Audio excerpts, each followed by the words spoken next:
আজ চলো খুব তাড়াতাড়ি সময়ের মধ্যেই সকাল বা সন্ধ্যের টিফিন কিংবা রাতে ডিনারে খাওয়ার মতো একটা সুস্বাদু জিনিস রাইস নুডলস বানিয়ে ফেলি।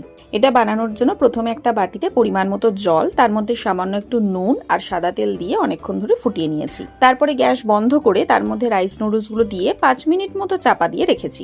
এই সেদ্ধর সময়ের একটু এদিক থেকে ওদিক হলে কিন্তু আমার মতো তোমাদেরও অবস্থা হবে। কেন বললাম সেটা লাস্টে বলছি। অন্যদিকে কড়াইতে ভালো করে তেল গরম করে ডিমের ভুজি করে নিয়েছি।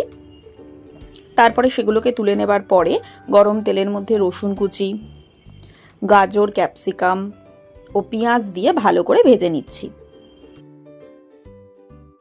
অল্প করে নুনও দিয়ে দিয়েছি।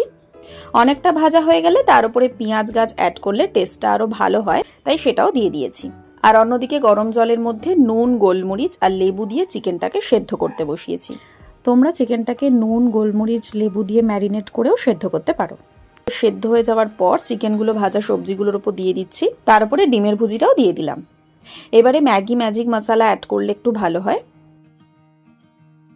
যেহেতু সবজিটা ভাজা হয়ে গেছে, সবকিছু একসাথে মেশানো হয়ে গেছে, তাই রাইস চাউমিনগুলো দিয়ে দিলাম। এবারে তোমরা এখানে চাউমিন মশলা বা ম্যাগি ম্যাজিক মশলা অ্যাড করতে পারো। তারপরে পরিমাণ মতো চিনি, নুন দিয়ে একটু নাড়াচাড়া করে নামিয়ে দিলেই রেডি হয়ে যাবে রাইস নুডলস। কিন্তু এবার তোমরা আমাকে প্লিজ কেউ সাজেস্ট করো যে সেদ্ধ টাইমিংটা ঠিকঠাক হওয়া সত্ত্বেও কেন আমার এই নুডলসগুলো ফ্রাইড রাইসের মতো ভেঙে যাচ্ছে। টেস্ট কিন্তু বেশ ভালোই হয়েছে। কেন এরকম হচ্ছে কমেন্টে আমাকে জানিও।